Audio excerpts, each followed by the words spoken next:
sa panahon ni dating Pangulo Duterte yung kaso ng missing sa Bongeros? Sobrang galing na lang. Hassle-free. Which is why the government is changing its tune. E-sabong or online sabong used to be banned, but gaming regulator PAGCOR now wants to tax and license operators. It has approved 4 licenses so far, with a few more lined up. Sige, magkaliwanagan tayo. Bakit siya nag-boom? Niyagan ulit. Panahon ni Pangulo Duterte. Ayan, so una ay pinayagan muli. Nagkaroon ito ng hearing sa Senado na dapat isara dahil sa nagiging bisyo. Imbis na huling natitirang pera noong pandemic kasi naghihirap ang mga tao pero isinugal nila yung kanilang pera dahil meron ng online sabong at madaling maglaro nito. Kaya nagkaroon ng sesyon ng Senado na isara ito pero hindi pumayag si Digong. At niregulate lang ito at bumalik na mayagpag at lalong bilyon-bilyon pa lang ang pera. Bawat buwan ay mayroong bilyones na revenue ang may-ari ng e-sabong ang kumpanya.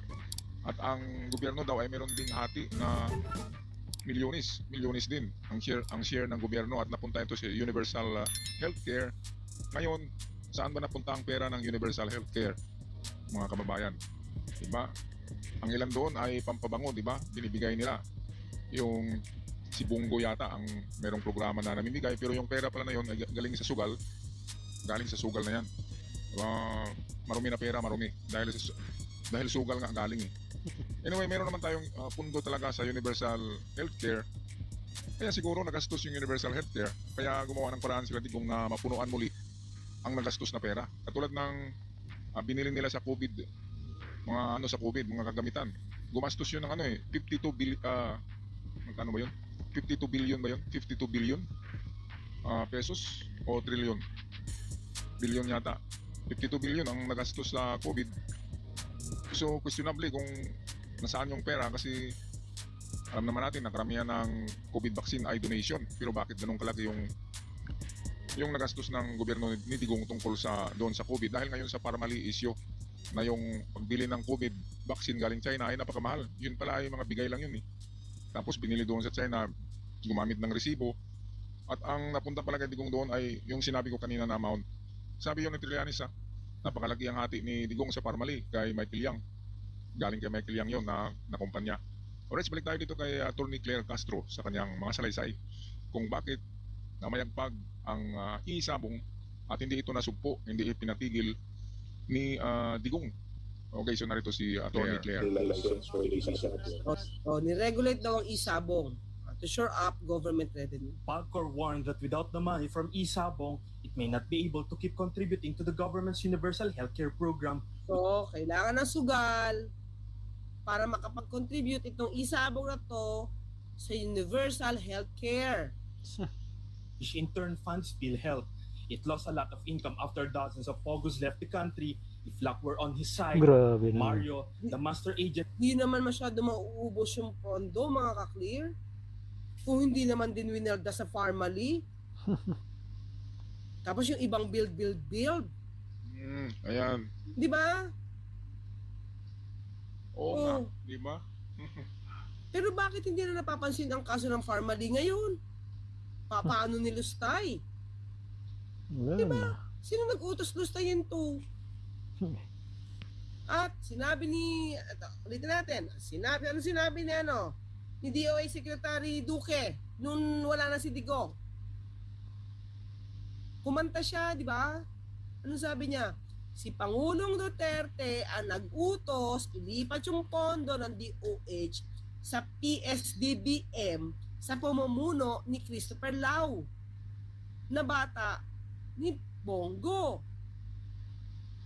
Tao ni Bongo yan nagkaroon ng kasuhan sa yung yung sa warship, yung frigate. Frigate? Yun. Si Lau.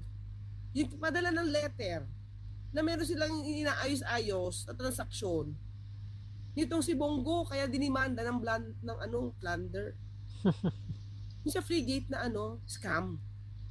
Ayan, yung frigate, ayun yung barko na pantigma na maliit lang. Binili yata sa South Korea yun. At ang binili ay pangit na klase pero ang halaga ay napakamahal. Kaya yumaman doon si Bongo sa pagbili ng barko na yan, Nako. yung frigate.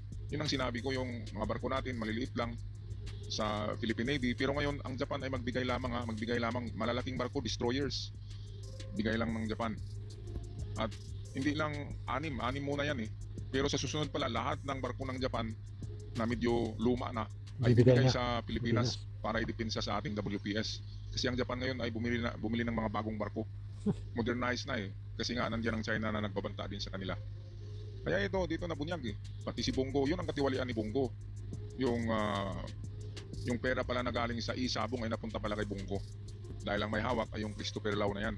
Natauhan ni Bongo.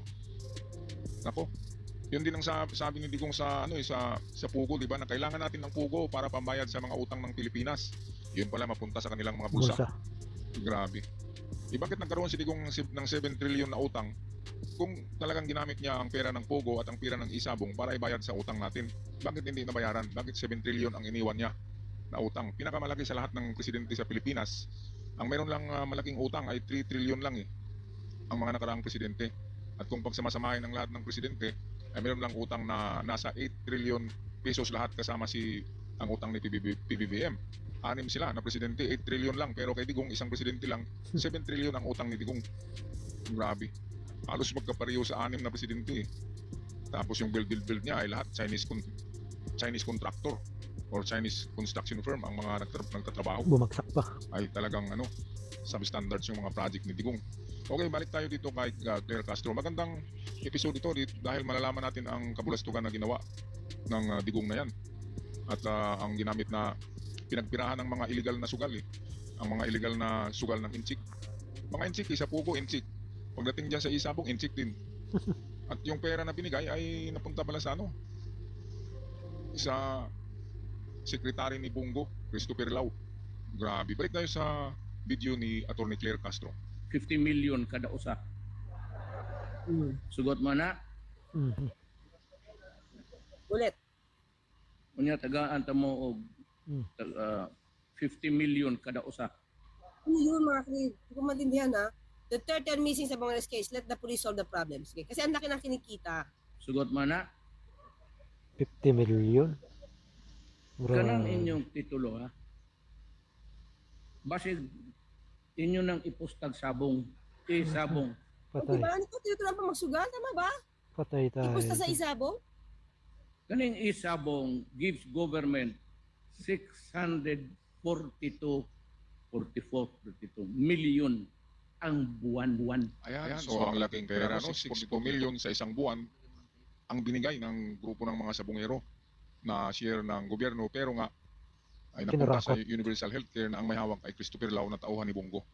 Kaya meron ng kaagad hukus-pukus sa pera na yun. Kaya pala nagpabango ng pangalan si Bongo, di ba? Bigay ng bigay, yung outreach program niya. Yun para galing sa Isabong at Pugo. Grabe, napaka no? Kaya nagiging number 1 si Bongo dahil sa ganyang pabango eh. Akala natin pera ng gobyerno yung pinangbigay. Galing din pala sa yun ay malas na pera yun dahil galing sa sugal, marami ang natalo, marami ang nag-away na pamilya dahil sa Isabong na yan. Alright, balik tayo sa ating napakagandang Secretary Claire Castro ng PCO. O di ba mga kung ito kalaki, meron naman silang paggagamitan pala eh. Ogo dito. Pero bakit ang laki pa rin ng inutang niya? Kaya pala ang laki-laki ng mga confidentials na nabigay sa Davao City nun kasi may pinanggagalingan. Tapos may 51 billion din si Pulong. Grabe. Oh. 51 billion ha. In 1 year, it gives the government billions. Pero pag itong nawala ng mga sabungiro, ila man itong gisurambaw ang buwa. Kanang manok nga piangan o dili ihumol sa kadlawon, pagkaog may ipaaway, di magpurog may flu ang lamok ay manok. Mo man na yan ang dahilan unya Sugarol din mga pala ito. sabungiro. Karamihan kanang mga tanang sabungiro. Pag siya mga Kristo wa pa Domingo hold up. Oo nga eh, dami pa ng perang kinita ha. Sabihin natin Pogo kaya hindi nila pinakawalan yan ha. Kasi ito pala, Isabong ang laki. Hindi, ito, Claire. Sabi ni Digong na yung mga sabungero daw ay kapag linggo ng hold up daw. Grabe, sinisiraan niya talaga ang mga sabungero para kung matukhang ay parang walang mga kwenta. Hindi naman ganun lahat ng sabungero na ng hold up. Mhm. Di ba? Baka meron lang ilang kaso. Kasi ang sabungero may mga ano yan, may mga alaga na manok yan, may puhunan. Ayun ang kanilang sports, sabi. At dito ay parang walang kwenta ang buhay ng mga sabungero eh. Sabi ni Digong kaya namamatayan dahil away-away sila. Dahil sa yung mga manok daw na pinaglaban ay mga may flu, may sakit. Mhm. Hindi naman siguro lahat. Nagkataon lang siguro na mayroong isang manok na masakitin. Di ba kasi yun ang sabi ni Totoy na may QP daw. Ay talagang may ano yan, di ba? Ang isabong meron ding mga magic yan. Pero sino ba ang nag-manage niyan? Di ba sino ba ang may management? Di ba alam nila yan? Nagkataon lang dito na natalo si Inchikwakang, ang Chikwa. Natalo sa pustahan ng malaki. Dahil nga akala niya ay minaniobra yung manok. Pinalitan daw yung manok ng masakitin kaya natalo sila. Natalo ang Alpha Group. Yun yung kinagagalit ng Alpha Group eh. Yung Alpha Group nandun si Gretchen Barreto, si Inchikwakang, tsaka mayayaman na mga membro ng Sabungero. Nandiyan na rin yan sa grupo na yan si alias Tutoy. Kaya yun, nag-meeting sila at sabi na kailangan gawin nila to, itong Pitpit. pagkuha sa mga Sabungero na yan at itapon.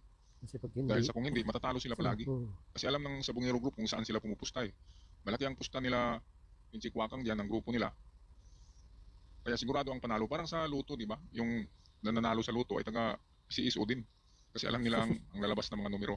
So ganun din sa isabong, alam nila kung anong manok ang mananalo.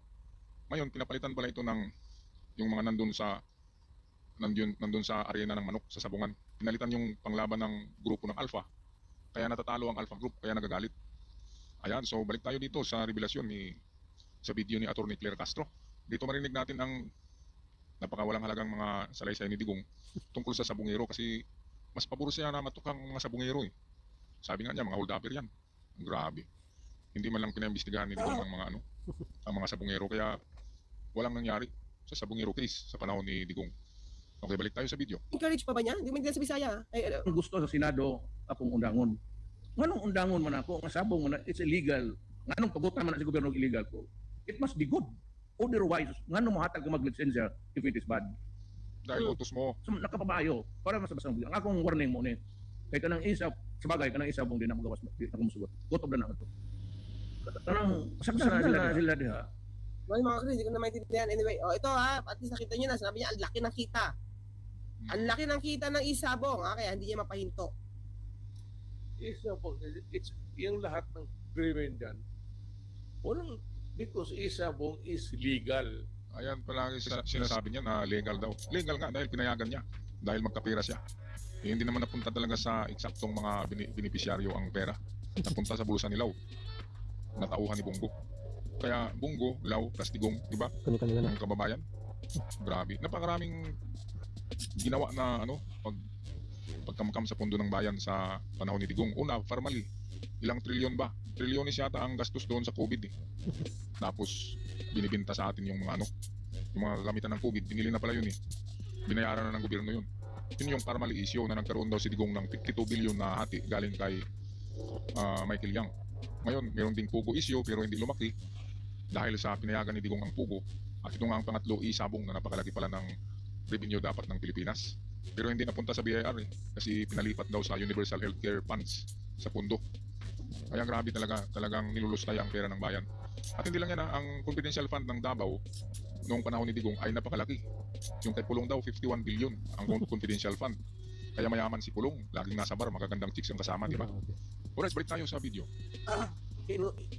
When we allow gambling, it's legal. So, pag tanungin mo, anong nagawa ng Isabong dyan kung magpatayan, whether you like it or not, sa casino, pwede niya mong gawin. May ginawa na talaga. Babae pa yung car dealer.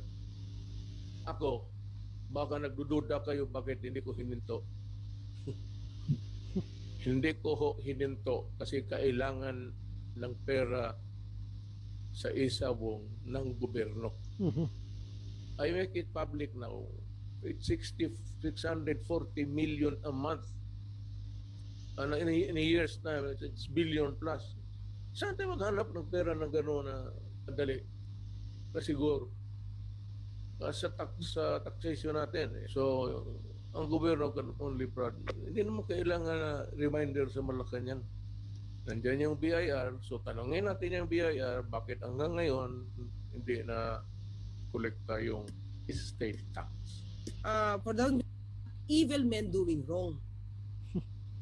Diba? Ano sinasabi niya dito? Ito. Pakita ko na sa iyo para sigurado yung yung words. Tama yan? Tama siya? Ayan, sige. Ito yung words niya. It's not the fault of the management. Ba? So hindi niya na pinaimbestigahan yung management. Kaya nga hindi na kulong ang insikwakang diyan eh. Dahil sa ito nga mismo ang sabi ni Digong, hindi mali ng management, hindi mali ng taga-isabong. It's the fault of evil men. Sino bang evil men? Sino ba ang mga evil diyan? Hindi ang management pa rin. Dahil alam ng management ang ginagawa eh, bakit hindi pinatigil yon?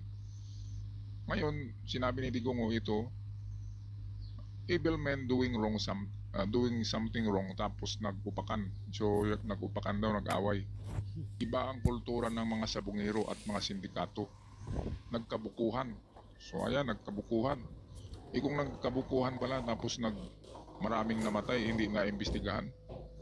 Bakit hindi imbestigahan? Kasi lalabas ang baho.